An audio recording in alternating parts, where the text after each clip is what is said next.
Okay, good evening once again. Yes ನಾವು 2 ದಿನದಿಂದ active Max ಅನ್ನೋ ಒಂದು ಪ್ರಾಡಕ್ಟ್ ಏನಿದೆ ಅದರ ಬಗ್ಗೆ active max product ಯಾಕೆ ಬೇಕು ಅದರಿಗೆ ಅವಶ್ಯಕತೆ ನಿಮ್ಮ session ಅಲ್ಲಿ ಆ ಒಂದು product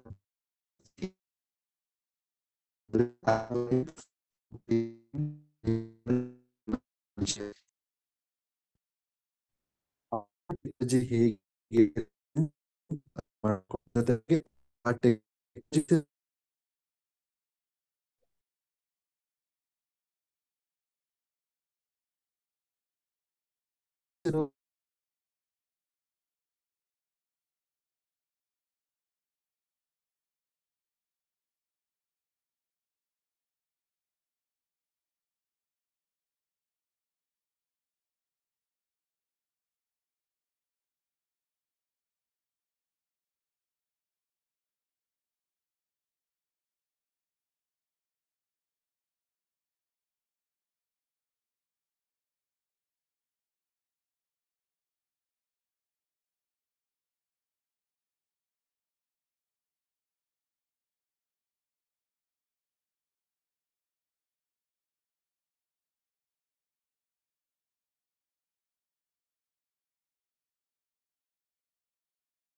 okay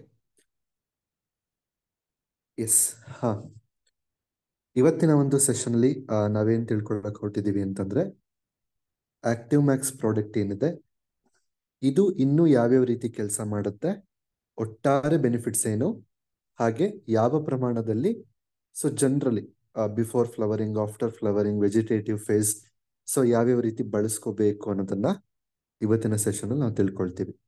okay,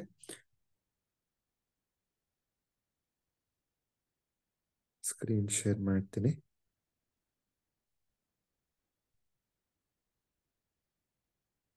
okay, so voice ಮತ್ತೆ ಸ್ಕ್ರೀನ್ ಎರಡು ಕ್ಲಿಯರ್ ಇದೆ ಅನ್ಕೊಳ್ತೀನಿ.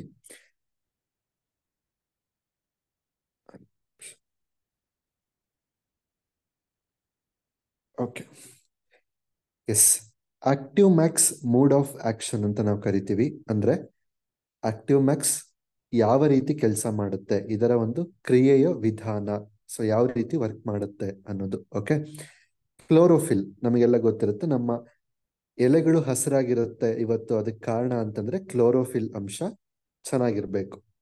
ಓಕೆ, ಸೊ ಅದು ಏನಕ್ಕೆ ಆಹಾರ ಉತ್ಪಾದನೆ ಕ್ರಿಯೆಯಲ್ಲಿ ಸಹಾಯ ಮಾಡ್ತದೆ. ಅದು ಒಂದು ಗ್ರೀನ್ ಪಿಗ್ಮೆಂಟ್ಸ್ ಅಂತ ನಾವು ಕರಿತೀವಿ. ಓಕೆ, ಕ್ಲೋರೋಫಿಲ್ ಈ ಒಂದು ಭಾಗದಲ್ಲಿ ಆಕ್ಟಿವ್ ಮ್ಯಾಕ್ಸ್ ಯಾವ ರೀತಿ ಕೆಲಸ ಮಾಡುತ್ತೆ ಅನ್ನೋದಾದ್ರೆ, ಹಸಿರು ಸಸ್ಯಗಳಿಗೆ ಕಾರಣವಾಗುವ ದ್ಯುತಿ ಸಂಶ್ಲೇಷಕ ಚಟುವಟಿಕೆಯನ್ನು ಸುಧಾರಿಸುತ್ತದೆ. ಅಂದ್ರೆ ಫೋಟೋಸಿಂಥಸಿಸ್ ಪ್ರೋಸೆಸ್ ಏನಿದೆ, ಆ ಫೋಟೋಸಿಂಥಸಿಸ್ ಪ್ರೋಸೆಸ್ ಅನ್ನ ಇಂಪ್ರೂವ್ಮೆಂಟ್ ಮಾಡಲಿಕ್ಕೆ ಈ ಪ್ರಾಡಕ್ಟ್ ಸಹಾಯ ಮಾಡುತ್ತೆ. ಯಾವಾಗ ಗಿಡಗಳಲ್ಲಿ ಆಹಾರ ಉತ್ಪಾದನೆ ಕ್ರಿಯೆ ಚೆನ್ನಾಗಾಗುತ್ತೋ ಆಟೋಮೆಟಿಕಲಿ ನಿಮ್ಮ ಗಿಡಗಳು ಏನಾದ್ರೂ ಸ್ವಲ್ಪ ಹಳದಿ ಆಗಿತ್ತು ಅಥವಾ ಸ್ವಲ್ಪ ಬಣ್ಣ ಬದಲಾಗ್ತಿದೆ ಅಂದ್ರೆ ಮತ್ತೆ ಹಚ್ಚ ಹಸಿರಾಗ್ಲಿಕ್ಕೆ ಈ ಒಂದು ಆಕ್ಟಿವ್ ಮ್ಯಾಕ್ಸ್ ಹೆಲ್ಪ್ ಮಾಡುತ್ತೆ. ಹೆಂಗೆ? ಆಹಾರ ಉತ್ಪಾದನೆ ಕ್ರಿಯೆ, ಫೋಟೋಸಿಂಥಸಿಸ್ ಅಂತ ನಾವೇನ್ ಹೇಳ್ತೀವಿ ಅದನ್ನ ಹೆಚ್ಚು ಮಾಡೋದ್ರ ಮುಖಾಂತರ ಹೆಚ್ಚು ಹಸಿರು ಸಸ್ಯಗಳು, ಹೆಚ್ಚು ಆಹಾರ ಉತ್ಪಾದನೆ. ನೋಡಿ, ಫಸ್ಟು ಫೋಟೋಸಿಂಥಸಿಸ್ ಪ್ರೋಸೆಸ್ಗೆ ಒಂದು ಬೂಸ್ಟ್ ಸಿಕ್ತು. ಓಕೆ, ಯಾವಾಗ ಅದು ಸಿಕ್ತು ಆಟೋಮೆಟಿಕಲಿ ಗಿಡಗಳು ಗಿಡಗಳು ಇನ್ ದ ಸೆನ್ಸ್ ಎಲೆಗಳೆಲ್ಲ ಏನಿತ್ತು ಅಥವಾ ಗರಿಗಳು ಏನಿತ್ತು ಅದೆಲ್ಲದೂ ಕೂಡ ಹಸಿರಾಗ್ಲಿಕ್ಕೆ ಪ್ರಾರಂಭ ಆಯಿತು. ಅದರಿಂದ ಮತ್ತೇನಾಗುತ್ತೆ, ಮತ್ತೆ ಆಹಾರ ಉತ್ಪಾದನೆ ಕ್ರಿಯೆ ಚೆನ್ನಾಗಾಗುತ್ತೆ. ನೋಡಿ, ಒಂದಕ್ಕೊಂದು ಇಂಟರ್ ಕನೆಕ್ಟೆಡ್ ಇರುತ್ತೆ. ಓಕೆ, ನೆಕ್ಸ್ಟ್ ಒತ್ತಡದ ಪರಿಹಾರ. ಅಂದ್ರೆ ನಾವು ಹೇಳಿದ್ವಲ್ಲ ಬಯೋಟಿಕ್ ಸ್ಟ್ರೆಸ್ ಅಥವಾ ಎ ಬಯೋಟಿಕ್ ಸ್ಟ್ರೆಸ್ ಅಂತ ನಾವು ತುಂಬಾ ಮಾತಾಡಿದ್ವಲ್ಲ. ಅಂದ್ರೆ ಕೆಲವೊಂದು ಬೆಳೆಗಳಿಗೆ ಏನಾಗಿರುತ್ತೆ, ಒತ್ತಡ ಬಂದಿರುತ್ತೆ. ಹೆಂಗೆ? ಕೀಟಗಳಿಂದ ಬಂದಿರ್ಬೋದು, ಅಂದ್ರೆ ಕೀಟಗಳ ಹಾನಿಯಿಂದ ಒಂದು ಒತ್ತಡ ಅಂತ ಇರುತ್ತೆ, ರೋಗಗಳು ಬಂದಿರೋದ್ರಿಂದ ಒಂದು ಒತ್ತಡ ಅಂತಿರುತ್ತೆ, ಪ್ರಕೃತಿಲಿ ಆಗುವಂತ ಬದಲಾವಣೆಗಳಿಂದ ಒಂದು ಒತ್ತಡ ಅಂತಿರುತ್ತೆ, ಅಥವಾ ಸರಿಯಾದ ಪೋಷಕಾಂಶಗಳನ್ನ ಕೊಡದೇ ಇದ್ದಾಗ ಒಂದು ಒತ್ತಡ ಆಗುತ್ತೆ, ನೀರಿನ ಪ್ರಮಾಣ ಹೆಚ್ಚಾದಾಗ ಅಥವಾ ಕಡಿಮೆಯಾದಾಗ ಒಂದು ಒತ್ತಡ ಆಗುತ್ತೆ. ಸೊ ಈ ತರ ಅನೇಕ ರೀತಿಯ ಒತ್ತಡಗಳನ್ನ ಒಂದು ಬೆಳೆ ಅನುಭವಿಸ್ಬೇಕಾಗತ್ತೆ. ಓಕೆ, ಆಕ್ಟಿವ್ ಮ್ಯಾಕ್ಸ್ ನಲ್ಲಿರುವಂತಹ ಸಂಯುಕ್ತಗಳು ಸಸ್ಯದೊಳಗೆ ಕಾರ್ಯನಿರ್ವಹಿಸುತ್ತವೆ. ಪರಿಸರದ ಒತ್ತಡಗಳನ್ನು ವಿರೋಧಿಸಲು ಅದರ ನೈಸರ್ಗಿಕ ರಕ್ಷಣಾ ಕಾರ್ಯವಿಧಾನಗಳನ್ನು ಉನ್ನತ ಮಟ್ಟಕ್ಕೆ ಏರಿಸುತ್ತದೆ. ಏನಿದ್ರರ್ಥ? ಈ ಆಕ್ಟಿವ್ ಮ್ಯಾಕ್ಸ್ ಪ್ರಾಡಕ್ಟ್ ಅಲ್ಲಿ ಕೆಲವೊಂದು ಕಾಂಪೌಂಡ್ಸ್ ಇರುತ್ತೆ. ಈಗ ಸಿಂಪಲ್ ಆಗಿ ಅರ್ಥ ಮಾಡ್ಕೊಳ್ಳೋದ್ರೆ ಪೋಷಕಾಂಶಗಳು ಅಂತಾನೆ ಹೇಳೋಣ. ಓಕೆ, ಕೆಲವೊಂದಿಷ್ಟು ಪೋಷಕಾಂಶಗಳಿರುತ್ತೆ. ಅದೇನ್ ಮಾಡುತ್ತೆ ಅಂದ್ರೆ ಗಿಡದ ಒಳಗಡೆ ಕೆಲಸ ಮಾಡ್ಲಿಕ್ಕೆ ಹೆಲ್ಪ್ ಮಾಡುತ್ತೆ. ಹೆಂಗೆ? ಈ ಪರಿಸರದಿಂದ ಒತ್ತಡ ಬರುತ್ತೆ, ಈ ತರ ಅನೇಕ ರೀತಿ ಒತ್ತಡಗಳನ್ನು ಬರುತ್ತಲ್ಲ, ಇದನ್ನ ಹೋರಾಡ್ಬೇಕಲ್ಲ ಅದ್ರ ವಿರುದ್ಧ. ಒತ್ತಡ ಬರ್ತಿದೆ, ಬಟ್ ಒತ್ತಡವನ್ನ ಸಹಿಸ್ಕೋಬೇಕು, ಒತ್ತಡವನ್ನ ಕಡಿಮೆ ಮಾಡ್ಕೋಬೇಕು. ಒತ್ತಡಕ್ಕಿಂತ ಸ್ಟ್ರಾಂಗ್ ಆಗಿ ಗಿಡಗಳು ಬರಬೇಕು. ಕೊರೋನಾ ಸ್ಟ್ರಾಂಗ್ ಆದ್ರೆ ಮನುಷ್ಯ ಸಾಯ್ತಾನೆ, ಮನುಷ್ಯ ಸತ್ರೆ ಕೊರೋನಾನೇ ದೂರ ಹೋಗುತ್ತೆ. ಆ ತರ ಸಮಸ್ಯೆ ಹತ್ರ ಬಂದಾಗ ಗಿಡಗಳಲ್ಲಿ ಶಕ್ತಿ ಜಾಸ್ತಿ ಆಯ್ತು ಅಂದ್ರೆ ಸಮಸ್ಯೆ ದೂರ ಹೋಗುತ್ತೆ. ಸೊ ಆ ತರ ನೈಸರ್ಗಿಕವಾಗಿ ಗಿಡಗಳ ಒಂದು ರೋಗ ನಿರೋಧಕ ಶಕ್ತಿ ಅಂತ ನಾವೇನ್ ಹೇಳ್ತೀವಿ, ಆ ಶಕ್ತಿಯನ್ನ ಜಾಸ್ತಿ ಮಾಡ್ಲಿಕ್ಕೆ ಈ ಪ್ರಾಡಕ್ಟ್ ಹೆಲ್ಪ್ ಮಾಡುತ್ತೆ. ಯಾಕೆ? ಇದ್ರಲ್ಲಿ ಆ ಪೋಷಕಾಂಶಗಳು ಇದೆ. ಓಕೆ, ನೆಕ್ಸ್ಟ್, ಪ್ರತಿರಕ್ಷಣಾ ವ್ಯವಸ್ಥೆ. ಆಕ್ಟಿವ್ ಮ್ಯಾಕ್ಸ್ ಸಸ್ಯಗಳ ನಿಯಮಿತ ಅನ್ವಯವು ಬ್ಯಾಕ್ಟೀರಿಯಾ ಮತ್ತು ಶಿಲೀಂಧ್ರಗಳ ವ್ಯಾಪ್ತಿಯ ವಿರುದ್ಧ ಸ್ಥಳೀಯ ಸ್ವಾಧೀನಪಡಿಸಿಕೊಂಡ ಪ್ರತಿರೋಧವನ್ನು ಒಳಗೊಂಡಿರುತ್ತದೆ. ಏನ್ ಹಿಂಗಂದ್ರೆ ಒಂದು ರೆಸಿಸ್ಟೆಂಟ್ ಸಿಸ್ಟಮ್ ಈ ಒಂದು ಆಕ್ಟಿವ್ ಮ್ಯಾಕ್ಸ್ ಇಂದ ಗಿಡಗಳಿಗೆ ಸಿಗುತ್ತೆ. ರೆಸಿಸ್ಟೆನ್ಸ್ ಅಂದ್ರೆ ಏನು? ಈಗ ಕೆಲವೊಂದು ಬ್ಯಾಕ್ಟೀರಿಯಾಗಳಿರುತ್ತೆ, ಕೆಟ್ಟು ಬ್ಯಾಕ್ಟೀರಿಯಾಗಳಿರುತ್ತೆ, ಕೆಲವೊಂದು ಕೆಟ್ಟ ಶಿಲೀಂಧ್ರಗಳಿರುತ್ತೆ. ಅದರ ವಿರುದ್ಧ ಹೋರಾಡ್ಬೇಕಲ್ಲ, ಅದರ ವಿರುದ್ಧ ಹೋರಾಡ್ಲಿಕ್ಕೆ ಅದನ್ನ ಅಂದ್ರೆ ರೆಸಿಸ್ಟ್ ಮಾಡ್ಬೇಕಲ್ಲ. ರೆಸಿಸ್ಟ್ ಅಂದ್ರೆ ಏನು? ದೂರ ತಳ್ಳೋದು ಅಂತ ನಾವು ಹೇಳ್ತೀವಿ. ಅಂದ್ರೆ ಅದನ್ನ ಅವಾಯ್ಡ್ ಮಾಡೋದು ಅಥವಾ ದೂರ ತಳ್ಳೋದು ಅಥವಾ ಅದರಿಂದ ನಾನ್ ದೂರ ಇರುವಂತದ್ದು, ಇದನ್ನ ನಾವು ರೆಸಿಸ್ಟೆನ್ಸ್ ಅಂತ ಕರೆಯುವಂಥದ್ದು. ಓಕೆನಾ? ಆ ರೀತಿ ಕೆಟ್ಟು ಬ್ಯಾಕ್ಟೀರಿಯಾಗಳ ಶಿಲೀಂಧ್ರಗಳ ಒಂದು ಕೆಟ್ಟು ಎಫೆಕ್ಟ್ ಇಂದ ಅಥವಾ ಸೈಡ್ ಎಫೆಕ್ಟ್ ಇಂದ ಗಿಡಗಳು ತಮ್ಮನ್ನ ತಾವು ಪ್ರೊಟೆಕ್ಟ್ ಮಾಡಕ್ಕೆ ಆ ಗಿಡಗಳಲ್ಲಿ ಒಂದು ರೆಸಿಸ್ಟೆನ್ಸ್ ಬೆಳೆಸ್ಕೋಬೇಕಾಗತ್ತದು. ಆ ಆ ರೆಸಿಸ್ಟೆನ್ಸ್ ಅನ್ನ ಬೆಳೆಸ್ಕೊಳ್ಳಿಕ್ಕೆ ನಮ್ಮ ಆಕ್ಟಿವ್ ಮ್ಯಾಕ್ಸ್ ಪ್ರಾಡಕ್ಟ್ ಸಹಾಯ ಮಾಡುತ್ತೆ. ಓಕೆ, ನೆಕ್ಸ್ಟ್, ಸೂಕ್ಷ್ಮ ಜೀವಿಗಳು. ಸೊ ಈ ಸೂಕ್ಷ್ಮ ಜೀವಿಗಳಿಗೆ ಹೇಗೆ ಸಪೋರ್ಟ್ ಮಾಡುತ್ತೆ ಅನ್ನೋದಾದ್ರೆ ಈ ಒಂದು ಪ್ರಾಡಕ್ಟ್ ಬೇರು ಹೊರಸೂಸುವಿಕೆಯನ್ನು, ಬೇರಿಂದ ಒಂದು ಸೆಕ್ರೀಷನ್, ಬೇರಿನ ಭಾಗದಲ್ಲಿ ಒಂದು ಸೆಕ್ರೀಟ್ ಆಗತ್ತೆ. ಓಕೆ, ಅದು ಒಂದು ಫುಡ್ ಇದ್ದಂಗೆ. ಯಾವುದಕ್ಕೆ ಅದು ಫುಡ್ ಅಂತಂದ್ರೆ ರೈಸೋಸ್ಫೆರಿಕ್ ಸೂಕ್ಷ್ಮಾಣು ಜೀವಿಗಳು ಅಂತ ಇರುತ್ತೆ. ಅದಕ್ಕೆ ಆಹಾರ ಅದು. ನೋಡಿ ಒಂದಕ್ಕೊಂದು ಹೆಂಗ್ ಇಂಟರ್ ಕನೆಕ್ಟೆಡ್ ಆಗಿರುತ್ತೆ ಅಂತ ಹೇಳಿ. ಓಕೆ, ಬೇರಿನಲ್ಲಿ ಒಂದು ಆಹಾರ ಉತ್ಪಾದನೆ ಆಗುತ್ತೆ. ಓಕೆ, ಅದು ಯಾವುದಕ್ಕೆ ಆಹಾರ ಅಂತಂದ್ರೆ ಅಲ್ಲಿ ಆ ಬೇರಿನ ಭಾಗದಲ್ಲಿರುವಂತಹ ರೈಸೋಸ್ಫೆರಿಕ್ ಅನ್ನೋ ಸೂಕ್ಷ್ಮಾಣು ಜೀವಿ ಏನಿದೆ ಅದಕ್ಕೆ ಆಹಾರ ಅದು. ಇದರಿಂದ ಏನಾಗುತ್ತೆ, ಯಾವಾಗ ಸೂಕ್ಷ್ಮಾಣು ಜೀವಿಗಳಿಗೆ ತನಗೆ ಬೇಕಾದಂತ ಅಂಡ್ ಇನ್ನೊಂದು ಬೇರಲ್ಲಿ ಆ ಒಂದು ಫುಡ್ ಪ್ರಿಪೇರ್ ಆಗಕ್ಕೂ ಕೂಡ ಆಕ್ಟಿವ್ ಮ್ಯಾಕ್ಸ್ ಸಪೋರ್ಟ್ ಮಾಡುತ್ತೆ. ಅದೇ ಇಲ್ಲಿ ಮುಖ್ಯವಾದ ಪಾಯಿಂಟ್. ಓಕೆ, ಯಾವಾಗ ಅದು ಆಹಾರ ಉತ್ಪಾದನೆ ಬೇರಲ್ಲಿ ಆಗುತ್ತೆ, ನಾನು ಸಿಂಪಲ್ ಭಾಷೆಯಲ್ಲಿ ಹೇಳ್ತಿದ್ದೀನಿ, ಸೈಂಟಿಫಿಕ್ ಭಾಷೆಯಲ್ಲಿ ಹೇಳ್ಬೇಕಂದ್ರೆ ತುಂಬಾ ಇದೆ. ಸಿಂಪಲ್ ಭಾಷೆಯಲ್ಲಿ ಆಹಾರ, ಫುಡ್ ಅಂತ ಹೇಳ್ತಿದ್ದೀನಿ. ಓಕೆನಾ? ಯಾವಾಗ ಅದು ಆಹಾರ ತಯಾರಾಗುತ್ತೆ, ಸೂಕ್ಷ್ಮಾಣು ಜೀವಿಗಳಿಗೆ ಆಹಾರ ಸಿಗುತ್ತೆ. ಯಾವಾಗ ಸೂಕ್ಷ್ಮಾಣು ಜೀವಿಗಳಿಗೆ ಆಹಾರ ಸಿಗುತ್ತೆ, ಆಟೋಮೆಟಿಕಲಿ ಸೂಕ್ಷ್ಮಾಣು ಜೀವಿಗಳ ಸಂಖ್ಯೆ ಜಾಸ್ತಿ ಆಗುತ್ತಾ ಕಮ್ಮಿ ಆಗುತ್ತೋ? ಅಫ್ಕೋರ್ಸ್ ಜಾಸ್ತಿ ಆಗುತ್ತೆ. ಯಾಕೆ? ಅದಕ್ಕೆ ಬೇಕಾಗಿರುವಂತ ಆಹಾರ ಸಿಕ್ತು. ನೆಕ್ಸ್ಟ್, ಯಾವಾಗ ಸೂಕ್ಷ್ಮಾಣು ಜೀವಿಗಳು ಜಾಸ್ತಿ ಆಯ್ತು, ಸೂಕ್ಷ್ಮಾಣು ಜೀವಿಗಳು ಏನ್ ಮಾಡುತ್ತೆ ಅಂತ ಹೇಳಿದ್ದೆ ನಾನು, ಮಣ್ಣಿನಲ್ಲಿರುವಂತಹ ಪೋಷಕಾಂಶಗಳನ್ನ ಕರಗಿಸುವಂಥದ್ದು, ಕ್ರೋಢೀಕರಣವನ್ನ ಮಾಡುವಂಥದ್ದು, ಅಂದರೆ ಅದನ್ನ ನೀಟಾಗಿ ಕರಗಿಸುವಂಥದ್ದು, ಗಿಡಗಳಿಗೆ ತಲುಪಿಸುವಂಥದ್ದು, ಇದೆಲ್ಲವನ್ನು ಕೂಡ ಈ ಸೂಕ್ಷ್ಮಾಣು ಜೀವಿಗಳು ತುಂಬಾ ಅದ್ಭುತವಾಗಿ ಮಾಡ್ತದೆ. ಸೊ ಅದು ಕೂಡ ಇಂಪ್ರೂವ್ಮೆಂಟ್ ಆಗುತ್ತೆ. ನೋಡಿ, ಆಕ್ಟಿವ್ ಮ್ಯಾಕ್ಸ್ ಒಂದು ಪ್ರಾಡಕ್ಟ್ ನಾನು ಅಪ್ಲೈ ಮಾಡೋದ್ರಿಂದ ಅಥವಾ ಸಾವಯವ ಕೃಷಿಯನ್ನ, ನೈಸರ್ಗಿಕ ಕೃಷಿಯನ್ನ ಅಳವಡಿಸ್ಕೊಳ್ಳೋದ್ರಿಂದ ಎಷ್ಟು ಉಪಯೋಗಗಳಿದೆ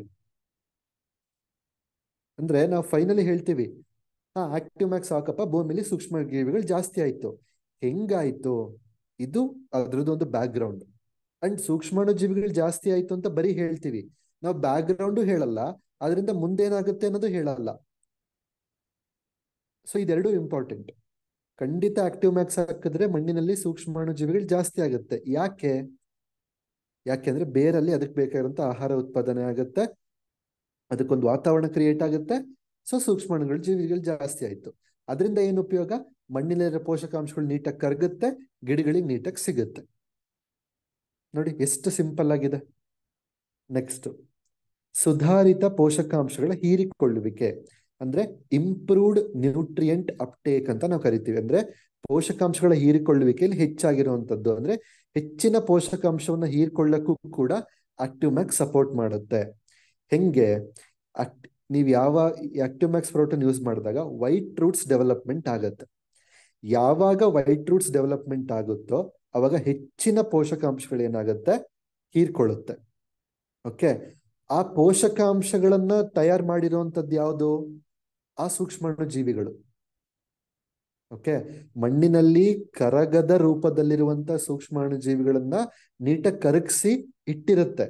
ಯಾವಾಗ ನೋಡಿ ಆಕ್ಟಿವ್ ಮ್ಯಾಕ್ಸ್ ಹೆಂಗ್ ಸಪೋರ್ಟ್ ಮಾಡುತ್ತೆ ಅಂದ್ರೆ, ಸೂಕ್ಷ್ಮಾಣು ಜೀವಿಗಳಿಗೆ ಬೇಕಾಗಿರೋ ವಾತಾವರಣವನ್ನ ಕ್ರಿಯೇಟ್ ಮಾಡೋದು ಅಷ್ಟೇ ಇಲ್ದಲೆ, ಆ ಸೂಕ್ಷ್ಮಾಣು ಜೀವಿಗಳು ಏನು ಕರಗಿರಲ್ವಲ್ಲ ಪೋಷಕಾಂಶಗಳನ್ನು ಕರಗೋ ರೂಪಕ್ಕೆ ಬದಲಾಯಿಸಿರುತ್ತಲ್ಲ, ಆ ಪೋಷಕಾಂಶಗಳನ್ನು ಕೂಡ ಗಿಡಗಳು ತಗೋಬೇಕಲ್ಲ.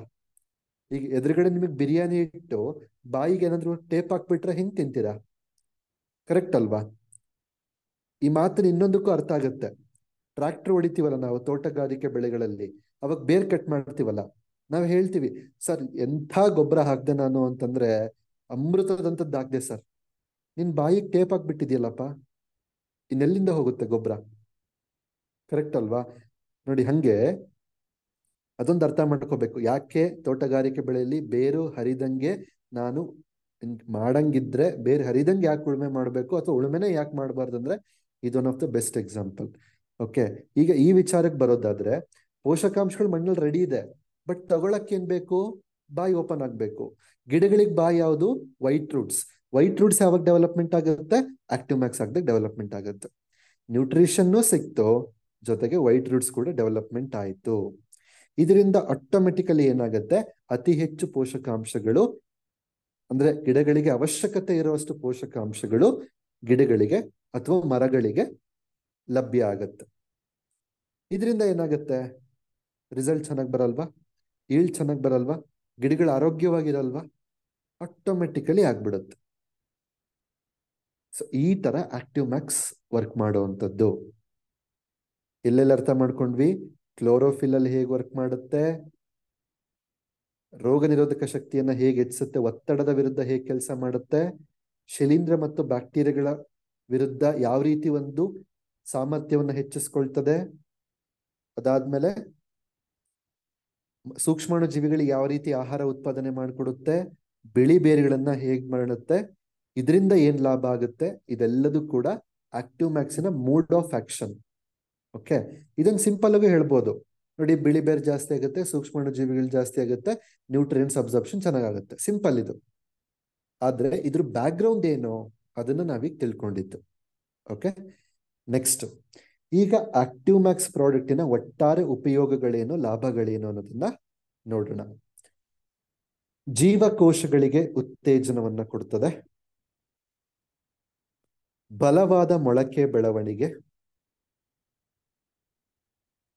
ಅಂದ್ರೆ ಬೀಜೋಪಚಾರಕ್ಕೆ ಬಳಸುವಂಥದ್ದಲ್ಲಿ ಬಲವಾದ ಮೊಳಕೆ ಬೆಳವಣಿಗೆ ಬರುತ್ತೆ, ಸಸಿಗಳಿಗೂ ಕೂಡ ಬಳಸ್ಕೋಬಹುದು.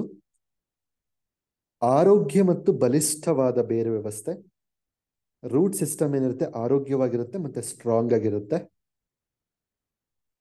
ಮಣ್ಣಿನ ಸೂಕ್ಷ್ಮ ಜೀವಿಗಳ ಚಟುವಟಿಕೆ ಹೆಚ್ಚಿಸುತ್ತದೆ. ಮೈಕ್ರೋ ಆರ್ಗ್ಯಾನಿಸಮ್ಸ್ ಭೂಮಿಯಲ್ಲಿ ಏನಿರುತ್ತೆ ಅದರ ಚಟುವಟಿಕೆ ಜಾಸ್ತಿ ಆಗತ್ತೆ. ಪೌಷ್ಟಿಕಾಂಶಗಳ ಹೀರಿಕೊಳ್ಳುವಿಕೆ ಮತ್ತೆ ಚಲನೆ ಹೆಚ್ಚಿಸುತ್ತದೆ. ಪೋಷಕಾಂಶಗಳನ್ನ ಹೀರ್ಕೊಳ್ಳುವಂಥದ್ದು ಮತ್ತೆ ಅದರ ಚಲನೆ, ಎಲ್ಲಾ ಭಾಗಕ್ಕೂ ನೀಟಾಗಿ ಚಲನೆ ಆಗ್ಬೇಕಲ್ಲ, ಆ ಚಲೆಯನ್ನು ಕೂಡ ಹೆಚ್ಚಿಸುತ್ತದೆ. ಗಿಡಗಳಲ್ಲಿ ಚಯಾಪಚಯ ಚಟುವಟಿಕೆಯನ್ನು ಹೆಚ್ಚಿಸುತ್ತದೆ. ಯಾವಾಗಲೂ ಹೇಳ್ತಿರ್ತೀವಲ್ಲ ಎನರ್ಜಿ ಪ್ರೊಡ್ಯೂಸ್ ಆಗ್ಬೇಕು ಅಂತ ಹೇಳಿ, ಒಂದು ಮೆಟಬಾಲಿಸಮ್. ಓಕೆ, ಆ ಒಂದು ಎನರ್ಜಿಯನ್ನ ಪ್ರೊಡ್ಯೂಸ್ ಮಾಡುವಂತಕ್ಕೂ ಕೂಡ ಸಪೋರ್ಟ್ ಮಾಡುತ್ತೆ, ಅಂದ್ರೆ ಆ ಪ್ರೋಸೆಸ್ ಅನ್ನ ಇಂಪ್ರೂವ್ಮೆಂಟ್ ಮಾಡ್ತದೆ. ಗಿಡಗಳ ರೋಗ ನಿರೋಧಕ ಶಕ್ತಿಯನ್ನ ಹೆಚ್ಚಿಸ್ತದೆ. ನಮಗೆ ಹೆಂಗೆ ರೋಗ ನಿರೋಧಕ ಶಕ್ತಿ ಇಂಪಾರ್ಟೆಂಟೋ ಗಿಡಗಳಿಗೂ ಅಷ್ಟೇ ಇಂಪಾರ್ಟೆಂಟ್. ಓಕೆ. ಒತ್ತಡದ ಪರಿಸ್ಥಿತಿಯನ್ನು ಸಹಿಸುವಂತ ಸಾಮರ್ಥ್ಯ ವೃದ್ಧಿ ಆಗುತ್ತೆ. ಒತ್ತಡದ ಪರಿಸ್ಥಿತಿಯನ್ನ ಸಹಿಸುವಂತ ಸಾಮರ್ಥ್ಯ ವೃದ್ಧಿ ಆಗುತ್ತೆ. ಕಾಂಡ ಅಥವಾ ಎಲೆ ಗೊಂಚಲುಗಳು ಹೆಚ್ಚು ಸಂಖ್ಯೆಯಲ್ಲಿ ಕವಲೊಡೆಯುತ್ತವೆ. ಕವಲೊಡೆಯೋದಂದ್ರೆ ಗೊತ್ತಲ್ಲ, ಹೆಚ್ಚು ಬ್ರಾಂಚಸ್ಗಳು ಬರುವಂತದ್ದು.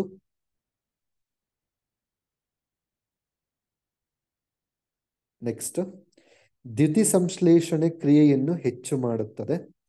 ಅಂದರೆ ಬೆಟರ್ ಫೋಟೋಸಿಂಥಸಿಸ್ ಅಂಡ್ ಫೈಟೋಟೋನಿಕ್ ಎಫೆಕ್ಟ್ ಅಂತ ನಾವು ಕರಿತೀವಿ. ಆಹಾರ ಉತ್ಪಾದನೆ ಕ್ರಿಯೆಯನ್ನ, ಆ ಪ್ರೋಸೆಸ್ ಅನ್ನ ಇಂಪ್ರೂವ್ಮೆಂಟ್ ಮಾಡಲಿಕ್ಕೆ ಸಪೋರ್ಟ್ ಮಾಡುತ್ತೆ. ಧಾನ್ಯ ಅಥವಾ ಹಣ್ಣುಗಳ, ನಥಿಂಗ್ ಬಟ್ ನಿಮ್ಮ ಫೈನಲ್ ಕ್ರಾಪ್, ನೀವೇನ್ ಫೈನಲ್ ಆಗಿ ಬೆಳಿತೀರಾ ಅದು, ಅದರ ಗಾತ್ರ ಮತ್ತು ತೂಕ ಅಭಿವೃದ್ಧಿ ಮಾಡುತ್ತೆ. ತುಂಬಾ ಒಳ್ಳೆ ವೆಯ್ಟ್ ಬರುತ್ತೆ, ಒಳ್ಳೆ ಸೈಜ್ ಬರುತ್ತೆ. ಹೆಚ್ಚು ಹೂವು ಮತ್ತು ಹಣ್ಣುಗಳನ್ನು ಬಿಡುವಂತೆ ಮಾಡುತ್ತದೆ. ಅಂದ್ರೆ ಹೆಚ್ಚಿನ ಸಂಖ್ಯೆಯಲ್ಲಿ ಹೂವಾಗುವಂಥದ್ದು. ಅಡಿಕೆಯಲ್ಲಿ ಅದನ್ನ ಹೊಂಬಾಳೆ ಅಂತ ನಾವೇನ್ ಕರಿತೀವಿ ಅದೇ, ತೆಂಗಿನ ಬೆಳೆಯಲ್ಲಿ ಅದೆಲ್ಲ ಹೊಂಬಾಳೆ ಅಂತೀವಲ್ಲ ಅದೇ. ಹೂವು ಹೆಚ್ಚಾಗ್ಲಿಕ್ಕೆ ಮತ್ತೆ ಫೈನಲ್ ಈಲ್ಡ್ ಏನ್ ಬರುತ್ತೆ ಅದು ಹೆಚ್ಚಿನ ಸಂಖ್ಯೆಯಲ್ಲಿ ಬರ್ಲಿಕ್ಕೆ ಸಪೋರ್ಟ್ ಮಾಡುತ್ತೆ. ಹೂವು ಮತ್ತು ಹಣ್ಣುಗಳು ಉದುರುವುದನ್ನು ಕಡಿಮೆ ಆಗುತ್ತೆ. ಇದು ನೋಡಿ, ತುಂಬಾ ಜನಗಳ ಸಮಸ್ಯೆ ಇರೋದು, ಸರ್ ನಮ್ದು ಟೊಮೊಟೊ ಬೆಳೆಯಲ್ಲೋ, ಮೆಣಸಿನ್ಕಾಯಿ ಬೆಳೆಯಲ್ಲೋ, ಹೀರೆಕಾಯಿ ಎಲ್ಲೋ ಯಾವುದೋ ಒಂದು ಬೆಳೆಯಲ್ಲಿ ಹೂವು ಆಗ್ತಿದೆ ಸರ್, ಆಮೇಲೆ ಹೂವಾಗಿರೋದೆಲ್ಲ ಉದುರುತ್ತಿದೆ, ಅಥವಾ ಹೂವಾಗಿ ನೇನ್ ಕಾಯಿ ಆಗ್ಬೇಕು ಸಣ್ಣ ಈಚ್ಲಿದ್ದಂಗೆ ಬಿದ್ದೋಗ್ಬಿಡ್ತಿದೆ, ತೆಂಗಿನ ಮರದಲ್ಲಿ ಅರಳುದುರುತ್ತಿದೆ, ಅಡಿಕೆ ಮರದಲ್ಲಿ ಅರಳುದುರುತ್ತಿದೆ. ಇದೆಲ್ಲ ಸಮಸ್ಯೆ ಇದೆಯಾ? ಸೊ ಈ ತರದ ಸಮಸ್ಯೆಗೆ ಪರಿಹಾರವನ್ನ ಈ ನಮ್ಮ ಮೋದಿಕೇರ್ನ ಆಕ್ಟಿವ್ ಮ್ಯಾಕ್ಸ್ ಕೊಡುತ್ತೆ. ಸಮಸ್ಯೆಗೆ ಪರಿಹಾರ ಆಕ್ಟಿವ್ ಮ್ಯಾಕ್ಸ್. ನೆಕ್ಸ್ಟ್, ಗುಣಮಟ್ಟ ಮತ್ತು ಇಳುವರಿಯನ್ನ ಹೆಚ್ಚಿಸ್ತದೆ. ನಾವೇನ್ ಬೆಳೆ ಬೆಳಿತೀವಿ ಅದರ ಒಂದು ಕ್ವಾಲಿಟಿ ಮತ್ತೆ ಕ್ವಾಂಟಿಟಿ ಎರಡೂ ಕೂಡ ಇಂಪ್ರೂವ್ಮೆಂಟ್ ಆಗತ್ತೆ. ಗುಣಮಟ್ಟ ಮತ್ತೆ ಇಳುವರಿ ಹೆಚ್ಚಾಗುತ್ತೆ. ನೆಕ್ಸ್ಟ್, ಓಕೆ, ಇಲ್ಲಿ ತನಕ ನಾವೇನ್ ನೋಡಿದ್ವಿ ಇದಿಷ್ಟೂ ಕೂಡ ಆಕ್ಟಿವ್ ಮ್ಯಾಕ್ಸ್ ನ ವೈಶಿಷ್ಟ್ಯತೆ ಮತ್ತು ಲಾಭಗಳು. ನೆಕ್ಸ್ಟ್, ಈ ಆಕ್ಟಿವ್ ಮ್ಯಾಕ್ಸ್ ಅನ್ನು ನಾವು ಯಾವ್ಯಾವ ಹಂತದಲ್ಲಿ ಬಳಸಬಹುದು? ಜನರಲ್ ಆಗಿ ನಾವು ನೋಡೋದಾದ್ರೆ ಸಸ್ಯಕ ಬೆಳವಣಿಗೆ ಹಂತ ಅಂದ್ರೆ ವೆಜಿಟೇಟಿವ್ ಗ್ರೋತ್ ಅಲ್ಲಿ ಬಳಸಬಹುದು. ಹೂ ಬಿಡುವ ಹಂತ, ಫ್ಲವರ್ ಇನಿಷಿಯೇಷನ್, ಹೂ ಬಿಡೋ ಹಂತದಲ್ಲಿ ಬಳಸಬಹುದು. ಫ್ರೂಟ್ ಸೆಟ್ಟಿಂಗ್ ಅಂದ್ರೆ ಹೂವಾಗಿರೋದು ಕಾಯಿ ಆಗ್ತಾ ಇರುತ್ತೆ, ಕಾಯಿ ಆಗಿರೋದು ಹಣ್ಣಾಗ್ತಾ ಇರುತ್ತೆ, ಈ ಹಂತ ಇರ್ತದಲ್ಲ, ಆ ಒಂದು ಫ್ರೂಟ್ ಸೆಟ್ ಆಗುವಂಥದ್ದು ಅಥವಾ ಮೆಚುರಿಟಿ ಸ್ಟೇಜ್ ಅಂತ ನಾವೇನ್ ಹೇಳ್ತೀವಿ, ಆ ಹಂತದಲ್ಲೂ ಕೂಡ ನಾವು ನಮ್ಮ ಪ್ರಾಡಕ್ಟ್ ಅನ್ನ ಬಳಸಬಹುದು. ಓಕೆ. ಅಂಡ್ ನಿಮಗೆ ಪರ್ಟಿಕ್ಯುಲರ್ಲಿ ಯಾವ್ಯಾವ ಬೆಳೆಗೆ ಹೆಂಗ್ ಬೇಕು ಅಂತ ನಿಮಗೆ ಮುಂದಿನ ತರಬೇತಿಯಲ್ಲಿ ಸಿಗುತ್ತೆ. ಇಲ್ಲಿ ನಾವು ಒಂದು ಜನರಲ್ ಇನ್ಫಾರ್ಮೇಶನ್ ಕೊಡ್ತಾ ಇರುವಂತದ್ದು. ಓಕೆ. ಅಷ್ಟೇ ಅಲ್ಲ, ಬೀಜೋಪಚಾರಕ್ಕೂ ಕೂಡ ಬಳಸಬಹುದು. ಹೇಗ್ ಬಳಸಬಹುದು ಬೀಜೋಪಚಾರಕ್ಕೆ? 1 ಲೀಟರ್ ನೀರಿನಲ್ಲಿ 2 ರಿಂದ 3 ml ಆಕ್ಟಿವ್ ಮ್ಯಾಕ್ಸ್ ದ್ರವ, ಆಕ್ಟಿವ್ ಮ್ಯಾಕ್ಸ್ ಅನ್ನು ತಗೋಬೇಕು. ಬೀಜಗಳನ್ನ 10 ರಿಂದ 15 ನಿಮಿಷಗಳ ಕಾಲ ನೆನೆಸಿ ಮತ್ತು ಬಿತ್ತನೆಗೆ ಬಳಸಬೇಕು. ಓಕೆ. ಬೀಜೋಪಚಾರ ಮತ್ತು ಬೀಜ ಲೇಪನ ಎರಡಕ್ಕೂ ವ್ಯತ್ಯಾಸ ಇದೆ. ಬೀಜೋಪಚಾರ ಅಂತಂದ್ರೆ ನೆನೆಸ್ಬಿಟ್ಟು ಹಾಕುವಂಥದ್ದು. ಯಾವ್ದ್ಯಾವ್ದು? ಭತ್ತ ನೋಡಿ, 24 hours ನೆನಾಕಿಡ್ತಾರೆ. ಆಮೇಲೆ ಶುಂಠಿ ಬೀಜವನ್ನು ಏನ್ ಮಾಡ್ತೀವಿ, 1 ಲೀಟರ್ ನೀರಿಗೆ 2 ರಿಂದ 3 ml ಹಂಗ ಹಾಕೊಂಡು ಒಂದು 1/4 ಗಂಟೆಯಿಂದ ಅರ್ಧ ಗಂಟೆ ತನಕ ಅದನ್ನ ಅದ್ಬಿಟ್ಟು ಆ ಲಿಕ್ವಿಡ್ ಔಷಧಿಯಲ್ಲಿ ಬಿಟ್ಬಿಟ್ಟು ಆಮೇಲೆ ಬಿತ್ತನೆ ಮಾಡ್ತಾರೆ. ಆಲೂಗಡ್ಡೆ ಆಗಿರಬಹುದು, ಅಥವಾ ಅಡಿಕೆ ಗೋಟ್ಗಳಾಗಿರ್ಬೋದು. ಸೊ ಈ ತರದ್ದೆಲ್ಲ ಡಿಫ್ರೆನ್ಸ್ ಇರುತ್ತೆ. ಸೊ ಈ ತರ, ಅಥವಾ ಬಾಳೆದು ಟಿಶ್ಯೂ ಕಲ್ಚರ್ ಬಳಸುವಂತದ್ದಾಗಿರ್ಬೋದು. ಸೊ ಈ ತರ ಡಿಪೆಂಡ್ ಆಗುತ್ತೆ. ಓಕೆನಾ? ಬೀಜೋಪಚಾರ ಅಂತಂದ್ರೆ ಏನು? ಕಬ್ಬಿನ ಬೆಳೆ ಆಗಿರ್ಬೋದು. ಓಕೆ. ಸೊ ಇದೆಲ್ಲದು ಏನಪ್ಪಾ ಅಂದ್ರೆ ನೆನೆಸ್ಬಿಟ್ಟು ಸಂಪೂರ್ಣವಾಗಿ ಅದನ್ನ ಒಂದು 10 ನಿಮಿಷ, 15 ನಿಮಿಷ, ಅರ್ಧ ಗಂಟೆ, ಈಗ ಭತ್ತದ ಬೆಳೆ ಎಲ್ಲ ಒಂದು ದಿವಸ 24 ಗಂಟೆ ನೆನೆಸ್ಬಿಟ್ಟು ಆಮೇಲೆ ಹಾಕ್ತಿವಲ್ಲ, ಇದನ್ನ ಬೀಜೋಪಚಾರ ಅಂತ ಹೇಳ್ತೀವಿ. ಇದಕ್ಕೆ ಆಕ್ಟಿವ್ ಮ್ಯಾಕ್ಸಿನ್ ಕೊಡಬೇಕಾದ್ರೆ 1 ಲೀಟರ್ ನೀರಿಗೆ 2 ರಿಂದ 3 ml ಅನ್ನು ಕೊಡಬೇಕು. ಇನ್ನೊಂದು ಬೀಜ ಲೇಪನ ಅಂತ ಬರುತ್ತೆ. ಈಗ ಮೆಕ್ಕೆಜೋಳ, ಶೇಂಗಾ, ತೊಗರಿ, ಸೊ ಈ ತರದ್ ಎಲ್ಲ ಬರುತ್ತಲ್ಲ, ಆ ಸೀಡ್ಸ್ ಏನಿರುತ್ತೆ, ಆ ಸೀಡ್ಸ್ ಏನಿದೆ ಅದು ಡ್ರೈ ಆಗೇ ಇರಬೇಕು. ನೀವು ಹಸಿ ಮಾಡಿಬಿಟ್ರೆ ಮತ್ತೆ ಬಿತ್ತನೆ ಮಾಡಕ್ ಬರಲ್ಲ, ಮತ್ತೆ ಹಾಳಾಗ್ಬಿಡುತ್ತದು. ಓಕೆ, ಯಾವ ಕಾರಣಕ್ಕೂ ಹಸಿ ಮಾಡಬಾರ್ದು. ಶೇಂಗಾ, ಮೆಕ್ಕೆಜೋಳ ಈ ತರದ ಬೀಜಗಳು, ಕೆಲವೊಂದು ತೊಗರಿ ಇವೆಲ್ಲ. ಸೊ ಅಲ್ಲೇನ್ ಮಾಡ್ಬೇಕು, ಬೀಜ ಲೇಪನ.